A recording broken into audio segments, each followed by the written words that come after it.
Bună ziua, dragii mei, și bine v-am regăsit la un nou material video. Astăzi vreau să vă vorbesc despre o nouă plantă care ne înfrumusețează curțile și terasele caselor, și anume leandru.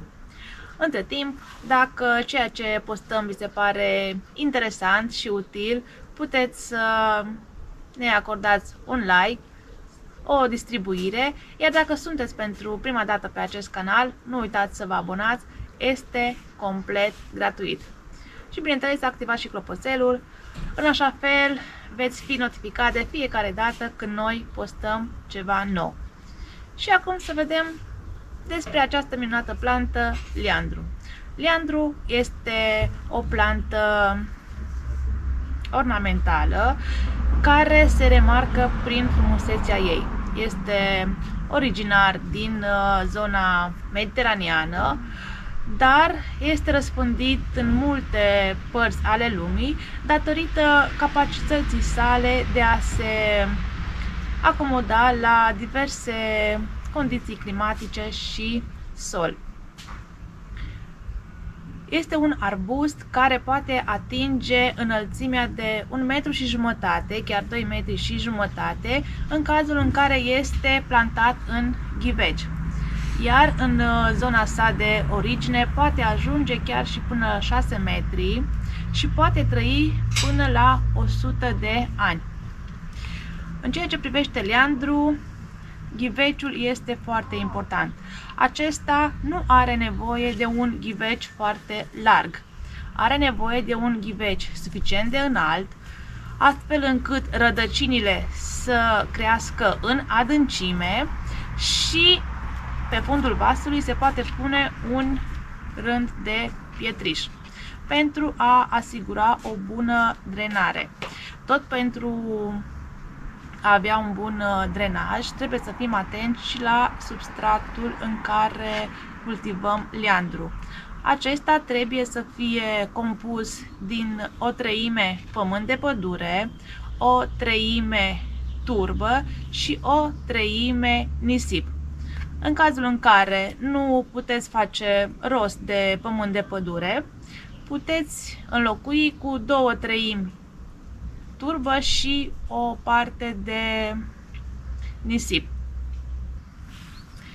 La plantele tinere, ghiveciul și pământul se schimbă anual, în timp ce la plantele mature se schimbă doar o parte din pământ pentru a asigura o bună afânare a substratului.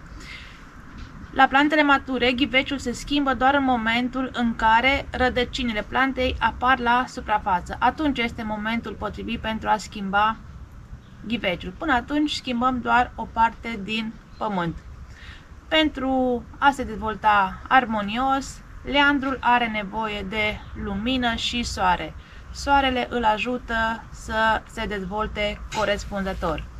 Însă, pe perioada iernii, acesta are nevoie de o pauză, de o perioadă de repaus și trebuie adus la interior. Se păstrează în încăperi răcoroase, undeva la 5-10 grade ar trebui să fie în încăperi. Dacă este ținut la temperaturi mai ridicate, frunzele leandrului se îngălbenesc și cad. Tot pe perioada iernii se oprește și fertilizarea, datorită faptului că este în repaus vegetativ. Însă, înainte de a fi adus la interior, trebuie să îl pregătim puțin. Trebuie să-i facem câteva tăieri pentru a-i reda o formă robustă și pentru a stimula înflorirea în anul următor. Aici se poate vedea cum am tăiat. Bineînțeles că aceste tăieri de toamnă se fac doar după ce florile s-au scuturat. Aici a fost o floare, am tăiat, iar lângă au dat 2 noi lăstari.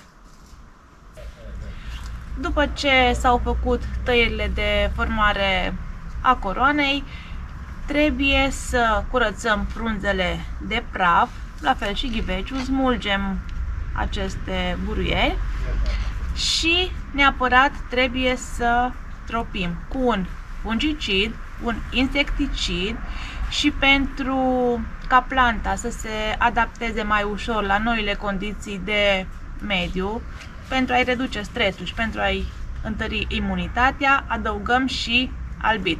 Toate acestea trei se pun împreună și se stropește planta.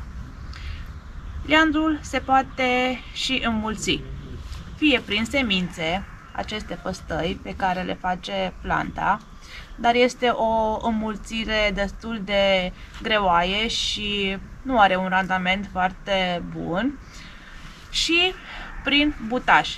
Este mult mai ușor de înmulțit prin butaș. Bineînțeles că prelevăm butașii din ramuri crescute de anul acesta. Tăiem sub 3 noduri, înlăturăm aceste frunzulițe și în vârf îi lăsăm 3-4 frunzulițe și îi punem fie într-un borcan cu apă și în funcție de temperatura în care ținem borcanul, aceștia vor face rădăcini în aproximativ 2-3 săptămâni. Dacă în încăperea în care țineți borcanul temperaturile sunt mai scăzute, durează aproximativ o lună și un pic. Sau se pot pune direct în pământ, dar în cazul acesta trebuie să fiți atenți, pământul să fie mereu umed. Deci trebuie să fie umed și nu foarte îmbibat cu apă.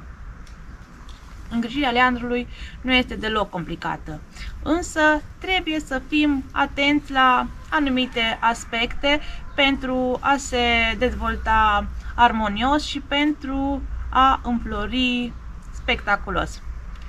Sper că aceste informații să vă fie de folos, să vă bucurați de flori cât mai frumoase și mai sănătoase, iar până la o nouă revedere, toate cele bune! Pe curând!